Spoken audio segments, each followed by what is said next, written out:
ताज्या आणि सुपरफास्ट बातम्या पाहण्यासाठी स्वराज्य न्यूज मराठीला सबस्क्राईब करा आणि बेल बटन प्रेस करा।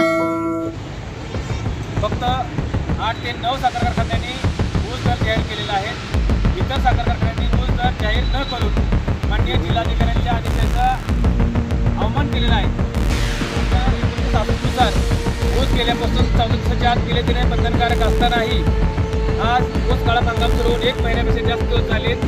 संबंधित साखर कारखान्यांनी ऊस बिले जमा केले नाहीत, म्हणून त्यांच्यावर तात्काळ कारवाई करा। तर उद्यापासून या ठिकाणी सोलापूर जिल्ह्यात तीव्र आंदोलन सुरू झाल्यास कायदा सुव्यवस्थेचा प्रश्न निर्माण होऊ शकतो आणि जर कायदा सुव्यवस्थेचा निर्माण झाला त्याला जिल्ह्यातील सर्व साखर कारखानदार आणि जिल्हाधिकारी महोदय जबाबदार असतील, असे आज आम्ही त्यांना नियोजित ऊस तोडी बंद आंदोलन करू, कायदा हातात घेऊ। पण यावर्षी ऊसाला 3400 रुपये ऊस दर मिळाल्याशिवाय आम्ही शांत बसणार नाही। माननीय जिल्हाधिकारी महोदयांना भेटून सोलापूर जिल्ह्यातील साखर कारखानदारांना पहिली उचल 3400 रुपये जाहीर करा, ऊस दर जाहीर करण्यासंदर्भात माननीय जिल्हाधिकाऱ्यांनी 14 नोव्हेंबर रोजी बैठक घेतली होती। त्या बैठकीत 30 नोव्हेंबरपर्यंत ऊस दर जाहीर करण्याचे आदेश सर्व कारखानदारांना दिले असतानाही फक्त 8 ते 9 साखर कारखान्यांनी ऊस दर जाहीर केलेला आहे। इतर साखर कारखान्यांनी ऊस दर जाहीर न करून माननीय जिल्हाधिकाऱ्यांच्या आदेशाचा अवमान केलेला आहे आणि ऊस गाळप कायदा 1966 नुसार ऊस गेल्यापासून 14 दिवसाच्या आत बिले देणे बंधनकारक असतानाही आज ऊस गाळप हंगाम सुरू होऊन 1 महिन्यापेक्षा जास्त दिवस झालेत। संबंधित साखर कारखान्यांनी ऊस बिले जमा केले नाहीत, म्हणून त्यांच्यावर तात्काळ कारवाई करा।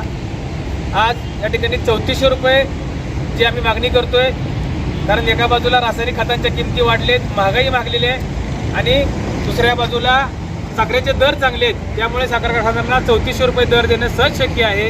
हे आम्ही जिल्हाधिकारी महोदयांना लक्षात आणून दिलं, कारण जेव्हा 2800 रुपये साखरेचा दर होता तेव्हा सोलापूर जिल्ह्यातील कारखानदारांनी 2500-2600 रुपये असा दर आम्हाला दिलेला आहे। आज साखरेचा दर 3800 रुपये आहे, त्यामुळे त्यांना 3400 रुपये देणे सहज शक्य आहे। त्यामुळे तुम्ही तात्काळ त्या साखर कारखान्यांना 3400 रुपयाप्रमाणे बिल देण्यास भाग पाडा, अन्यथा शेतकऱ्यांचा असंतोष जर त्या ठिकाणी शेतकऱ्यांचा संयम संपत चाललेला आहे। कारण शेतकऱ्यांची मानसिकता होती यावर्षी मागील वर्षी 2800 रुपये 3000 रुपये दर मिळाल्यामुळे यावर्षी सदस्याचे 3000 रुपये दर मिळेल, परंतु साखर कारखानदारांची मानसिकता दिसत नसल्यामुळे शेतकरी आज आक्रमक होताना दिसत आहे।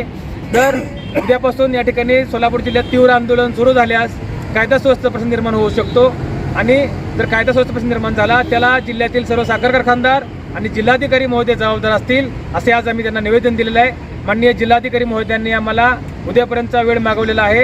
आत्ताच त्यांनी साखर कारखानदाराकडून उद्यापर्यंत अहवाल मागवून घेतो आणि तुम्हाला आंदोलन करण्याची वेळ येऊ देणार नाही अशी भूमिका या ठिकाणी घेतल्यामुळं आणि आज आपल्या माध्यमातून सर्व कारखानदारांना विचार देतोय, येत्या आज आणि उद्या आम्ही 2 दिवस थांबणार आहे। परवा शनिवारी 6 तारखेपासून जिल्ह्यातील प्रत्येक कारखान्याच्या समोर धरणे आंदोलन असेल, वेळ प्रसंगी आम्ही ऊस तोडी बंद आंदोलन करू, कायदा हातात घेऊ। पण यावर्षी ऊसाला 3400 रुपये ऊस दर मिळाल्याशिवाय आम्ही शांत बसणार नाही।